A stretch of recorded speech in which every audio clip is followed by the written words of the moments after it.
Biasanya pengajiannya pada malam ya, karena ini sore hari kita tidak ada salahnya kita hiasi, kita sirami masjid kita ini dengan membaca sholawat bersama-sama. Satu begitu, sama kita bapak-bapak, monggo sama-sama. Ya Nabi salam alaika, ya Rasul salam alaika, ya Habib salam alaika, salawatullah alaika, ya Habib salam alaika, ya Rasul salam alaika, ya Habib salam alaika, salawatullah alaika, ya Nabi salam alaika, ya Rasul salam alaika, salawatullah alaika. Bapak dan Ibu hadirin sekalian yang Allah muliakan, selanjutnya sebelum saya menyampaikan kajian pada sore hari ini, izinkan saya mewakili takmir. Yang pertama, mengucapkan selamat tahun baru Hijriah 1448. Mudah-mudahan Allah SWT memberikan keberkahan, memberikan tambahan ziyadah ilmu, ziyadah rezeki, tambahan kesolehan dalam kehidupan kita sampai Allah berkenan memanggil kita. Amin Allahumma amin. Dengan itu kami ucapkan qulu a'udzu bi khair. Mudah-mudahan sepanjang masa, sepanjang tahun kita semua dalam kebaikan. Amin Allahumma amin. Kemudian yang kedua, pada tahun 1448 Hijriah ini Masjid menyelenggarakan dalam rangka menghidupkan dan menghormati tahun baru Hijriah yang merupakan bagian dari Ashurul Hurum. Kalau tahun kemarin dengan tema besar Gebiar Muharram yang kemudian dilaunching dengan menjadikan masjid ini menambah statusnya Mas Eko Daya, masjid berbasis ekonomi, kebudayaan, kemudian Mas Eko Daya pendidikan dan kebudayaan. Mas Eko Daya di samping status sebelumnya yang pertama sebagai masjid cagar budaya, kemudian yang kedua sebagai sentra ibadah, kemudian menjadi pusat pembinaan umat, dan juga menjadi pemersatu kaum muslimin khususnya masyarakat Banyumas. Oleh karenanya momentum tahun ini diadakan dengan kegiatan yang sederhana tapi tidak terlepas dari tuntunan baginda Rasulullah Shallallahu Alaihi Wasallam, yaitu apa? Menghidupkan Ashurul Hurum di bulan Muharram dengan cara apa? Mengadakan buka bersama. Kapan? Tanggal 9 dan tanggal 10 bulan Muharram. Jadi insya Allah hari ini dan besok. Nah, karena besok bisa diniati dua puasanya, puasa Kamis dan juga puasa Asyura. Maka dua-duanya insya Allah memperoleh pahala. Di samping acara buka bersama yang didahului dengan kajian, juga diadakan acara santunan. mentasawufkan kembali amanah yang dititipkan oleh muhsinin, oleh dermawan. Oleh karenanya para jamaah sekalian yang telah menyisihkan sebagian rezekinya untuk kesuksesan acara ini, takmir mengucapkan jazakumullahu khairan katsiran.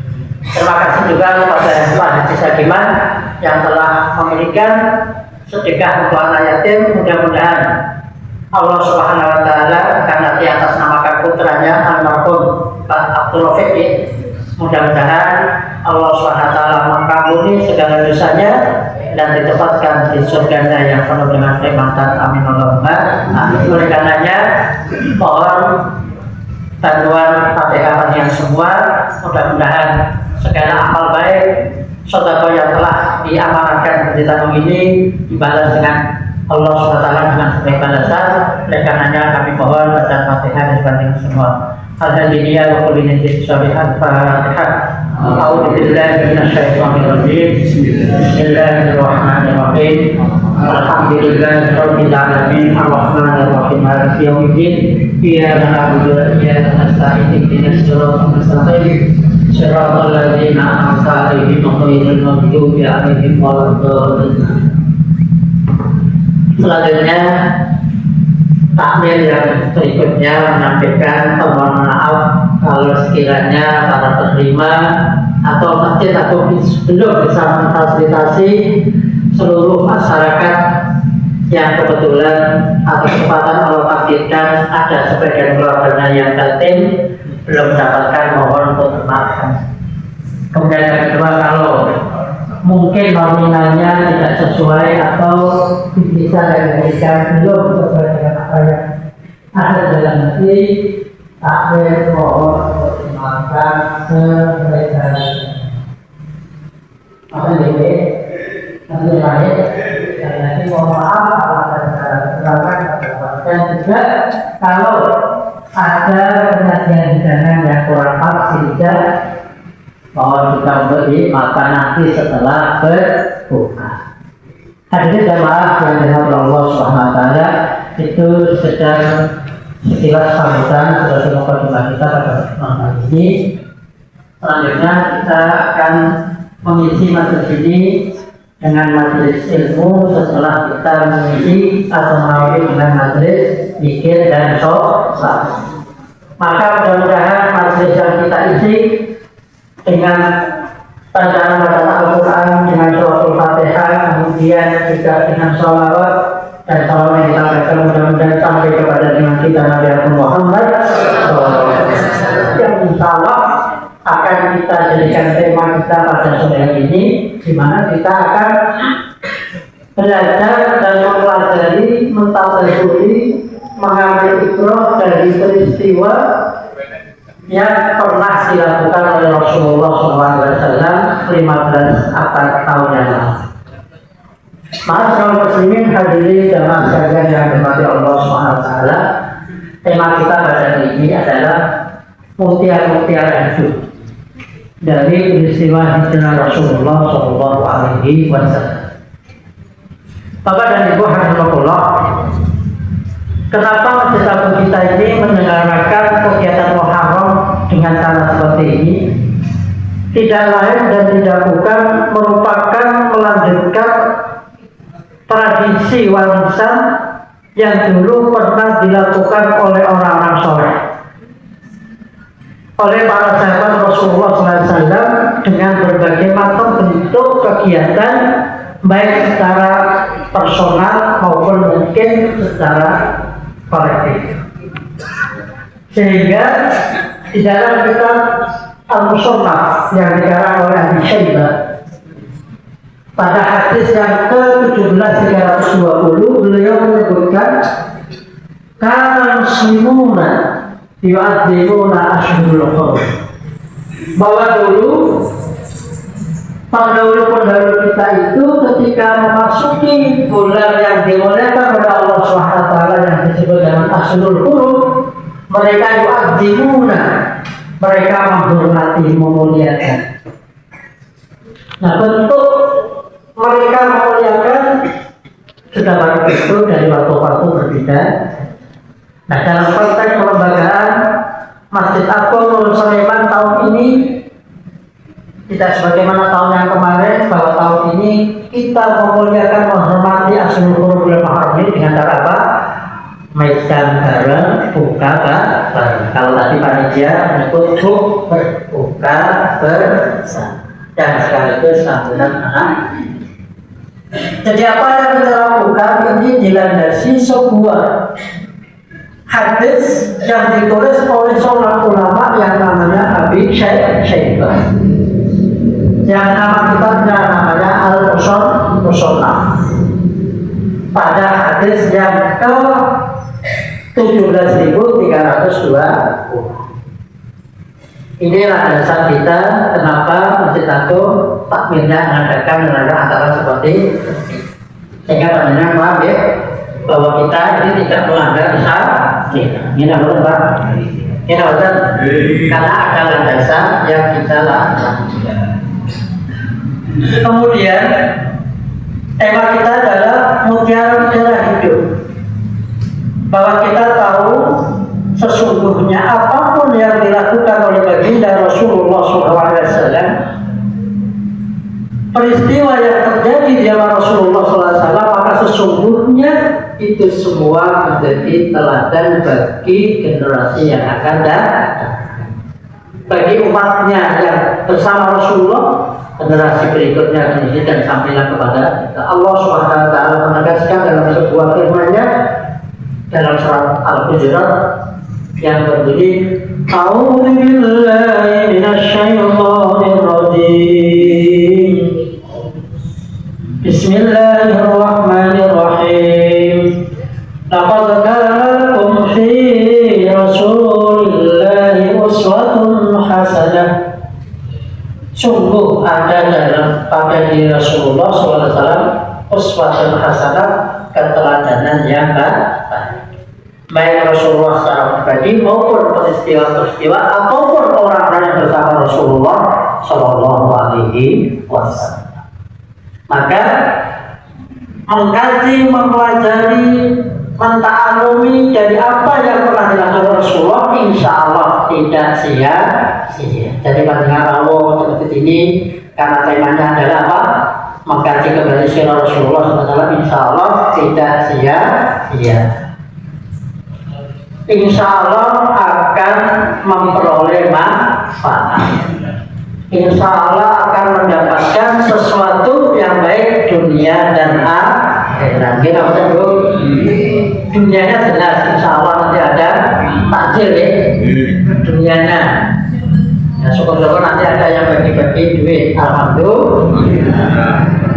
Nah, siapa yang bagi ini yang perlu ditanyakan nanti Pak. Insya Allah yang pasti makanan besar baca sholat berjamaah ada. Ini untuk sederhana fit dunia hasanah, wa fil akhirati hasanah, dan nanti di akhirat pun juga ada hasanah. Hasanah yang ada di surga atau di akhirat jauh berbeda. Perbandingannya itu sampai berbeda. Kita tidak bisa membayangkan karena Allah mengatakan wala ainun ra'at, tidak ada mata yang bisa membayangkan luar biasanya kenikmatan yang akan diterima oleh orang-orang yang menjadikan Rasulullah SAW keteladanan dalam kehidupannya sehari. Bapak dan Ibu rahimahullah, hijrah yang dilakukan oleh Rasulullah SAW sebagaimana yang termaktub di dalam kitab yang dikarang oleh Al-Mubarak, dia menyebutkan bahwa hijrah itu terjadi pada tahun ke-14 dari kerasulan Rasulullah Shallallahu Alaihi Wasallam. Tepatnya dimulai dari bulan Rabiul Awal. Jadi tahun ke-14 dari kerasulan Rasulullah Shallallahu Alaihi Wasallam jatuh pada bulan Rabiul Awal atau Masehinya tahun 622 Masehi, bertepatan dengan bulan Syawal. Rasulullah SAW keluar dari rumah beliau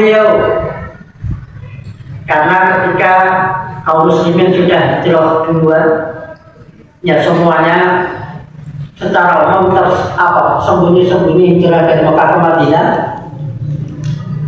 sembunyi-sembunyi, kecuali ada seorang sahabat Rasulullah SAW yang hijrahnya itu terang. Ada yang tahu siapa? Yaitu Umar bin Khattab radhiyallahu anhu. Semua sahabat Rasulullah SAW ketika pindah dari Mekah menuju Madinah, semuanya sembunyi, baik sendiri-sendiri maupun berkelompok-kelompok, kecuali siapa? Umar bin Khattab radhiyallahu anhu.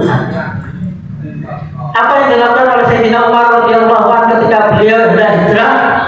Beliau datang dari rumahnya menuju ke Baitul Haram, ke Mekah, ke Ka'bah.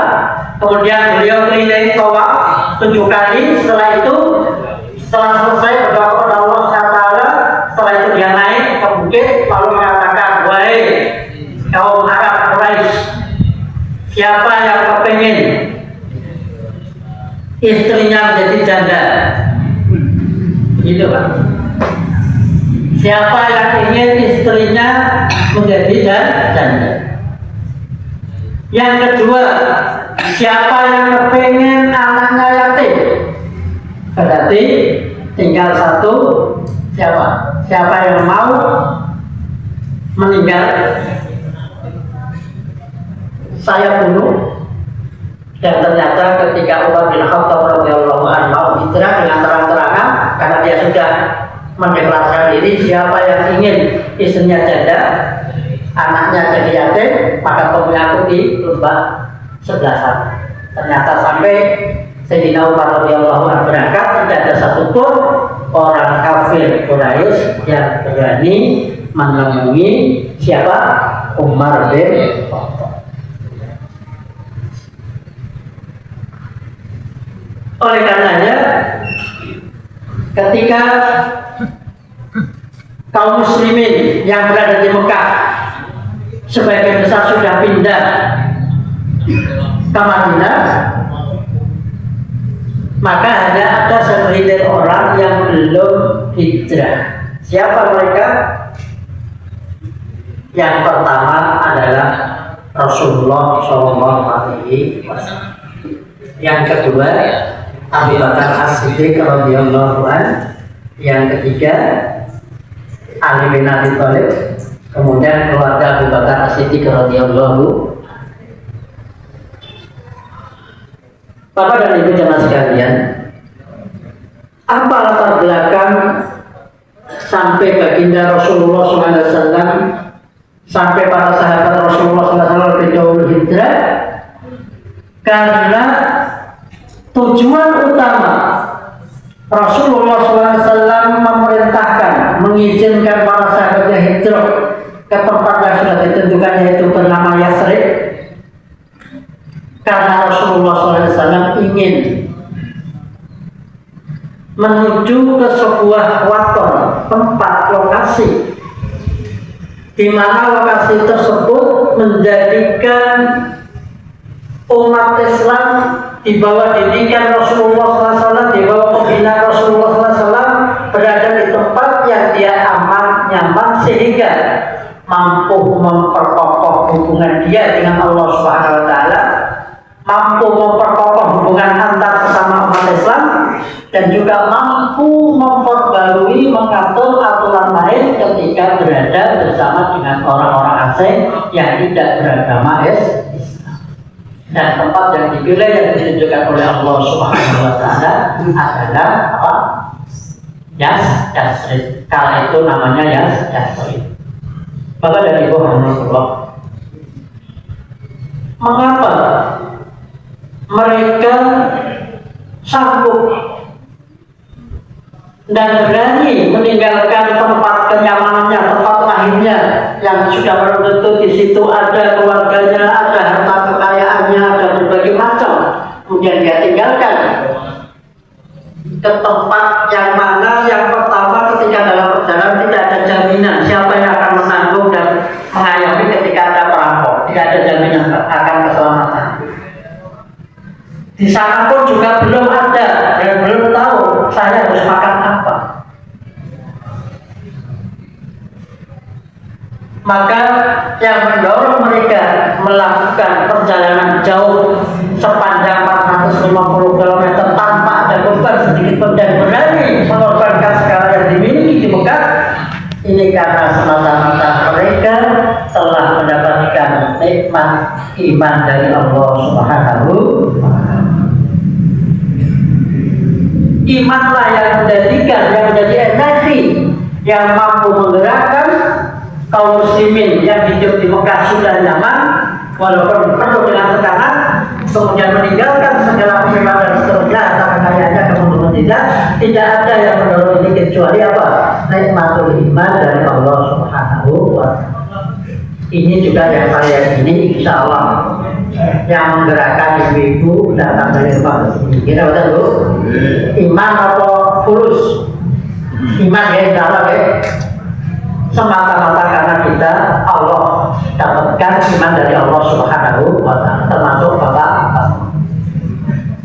Karena perjalanan dari Mekah ke sini tidak ada jaminan keselamatan, tidak ada jaminan apakah dia sampai ke Madinah, tidak ada jaminan. Yang menjamin keselamatan dan lain sebagainya tidak lain adalah keyakinan dia akan keberadaan Allah yang senantiasa menolong orang-orang yang menolong agama Allah Subhanahu wa Ta'ala.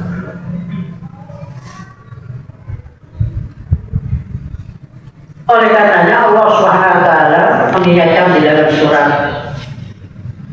An-Nisa ayat 66 kalau tidak salah, Allah mengatakan dalam firman-Nya, walau katabna 'alaihim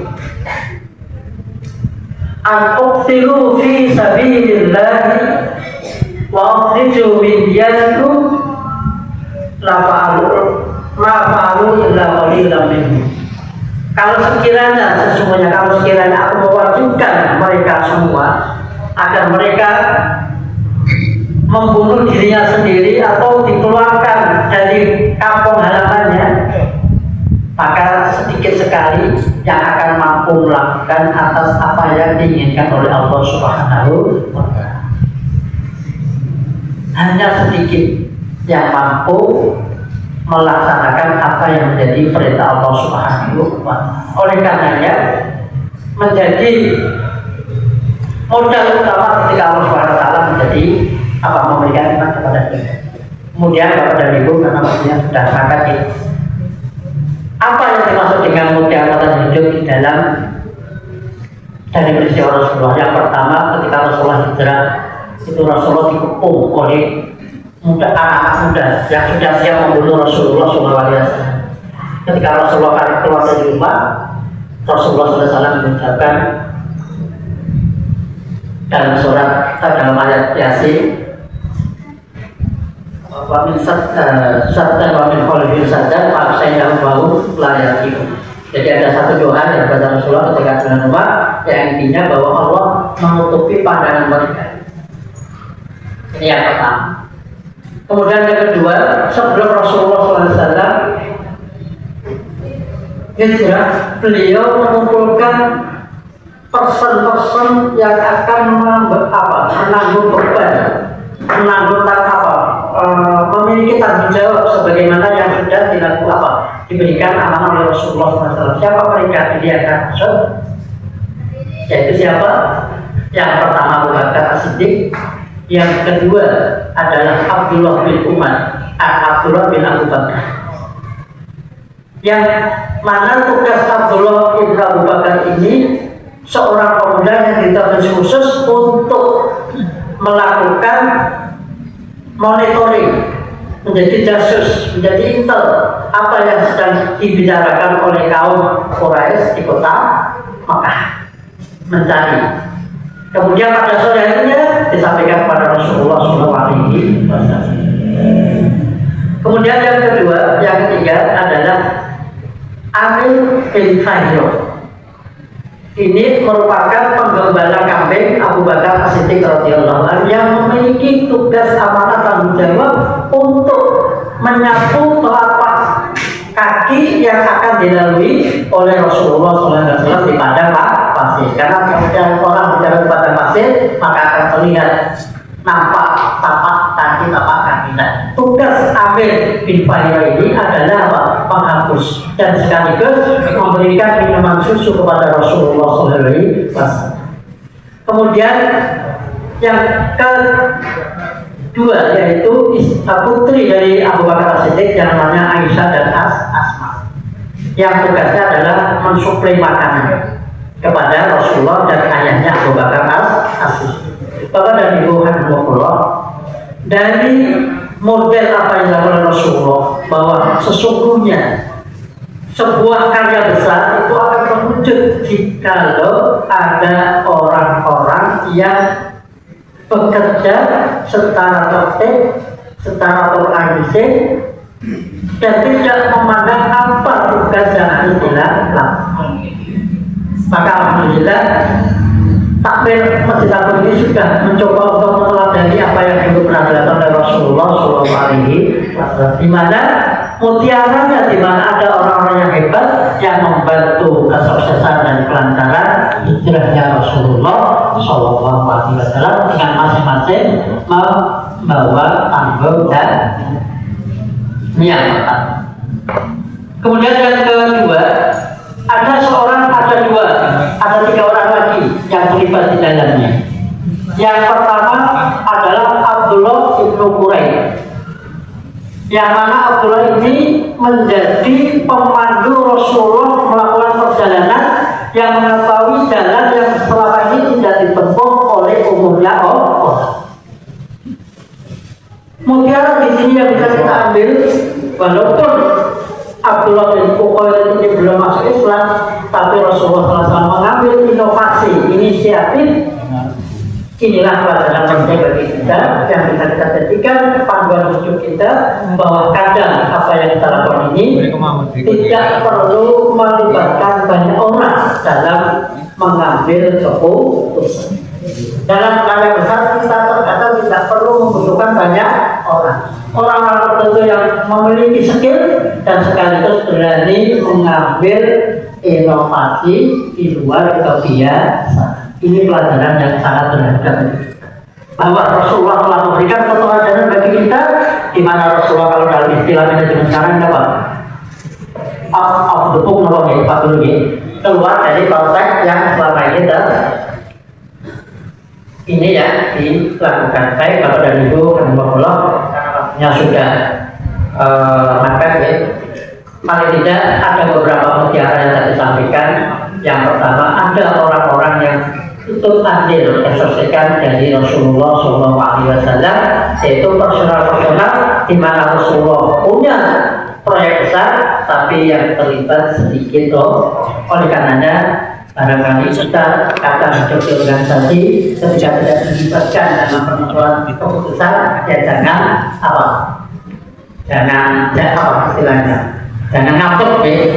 Karena memang Rasulullah mengajari itu dalam konteks tertentu. Rasulullah akan mengambil beberapa orang untuk mengambil sebuah keputusan. Kemudian yang kedua, pelajaran intinya adalah bahwa kita sesungguhnya bisa membantu Islam dengan kemampuan yang kita miliki. Ada seorang Maula Amir bin Fahira, dia hanya tugasnya banyak jalan agar Rasulullah tidak ketahuan. Sederhana, tapi itu sangat membantu kesuksesan Rasulullah SAW. Dan yang terakhir ada Abdullah bin Quraisy yang dipilih oleh Rasulullah untuk menjadi pemandu melalui jalur yang tidak umum. Demikianlah yang saya sampaikan. Mohon maaf karena selanjutnya akan ada pembagian satu nanti. Terima kasih atas waktu dan tempatnya. Mudah-mudahan bisa kita lanjutkan pada kesempatan yang lain. Materi yang akan saya sampaikan pada saudara. Waalaikumsalam. Assalamualaikum